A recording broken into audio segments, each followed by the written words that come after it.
Shalom Bapak Ibu dan Jemaat yang dikasihi Tuhan Yesus, kiranya damai sejahtera Kristus beserta kita semua. Marilah kita tetap bertumbuh dalam anugerah-Nya dan dalam pengenalan akan Kristus sebagai Tuhan dan Juru Selamat kita. Selamat mengikuti renungan firman Tuhan hari ini. Tuhan Yesus memberkati. Renungan hari ini Sabtu 4 September 2021 dengan judul Upah Kesetiaan. Kita akan membaca satu bagian firman Tuhan yang terambil dari Yosua 14 ayat 11-12 yang berbunyi demikian.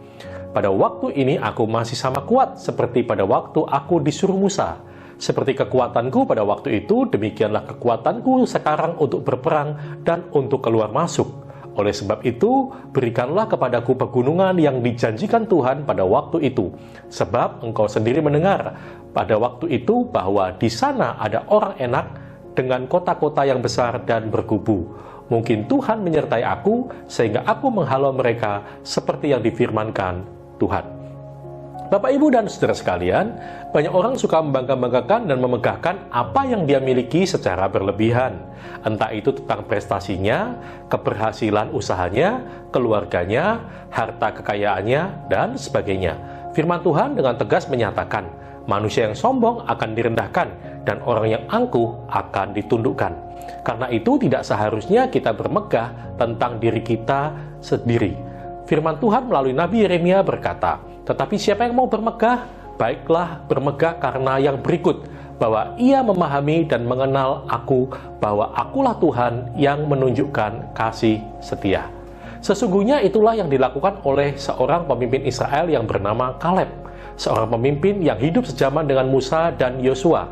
Yang ia ceritakan ialah tentang Tuhan, bukan keberhasilan dan kesuksesannya. Kaleb tidak membanggakan kehebatan masa lalunya, tetapi ia senantiasa mengarahkan pandangannya pada kesetiaan dan kasih Tuhan dalam hidupnya.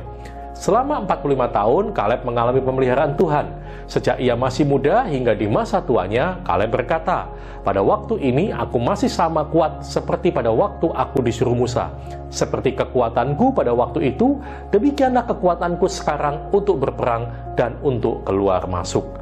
Tuhan sangat menghargai orang yang senantiasa menceritakan pribadinya, memuliakan nama Tuhan, dan menceritakan perbuatan-perbuatannya yang besar adalah panggilan kita sebagai orang percaya.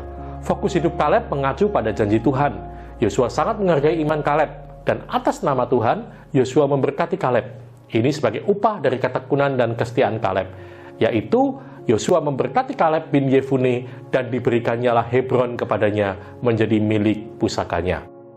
Bapak, Ibu, dan saudara sekalian, kehidupan Kaleb ini menjadi sumber inspirasi bagi siapapun kita.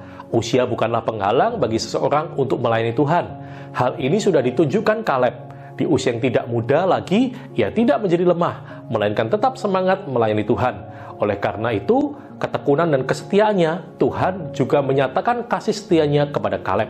Tuhan memberikan apa yang dijanjikannya kepada Kaleb. Itulah sebabnya Hebron menjadi milik pusaka Kaleb bin Yefune, orang Kenas itu, sampai sekarang ini, karena ia tetap setia mengikuti Tuhan Allah Israel dengan sepenuh hati.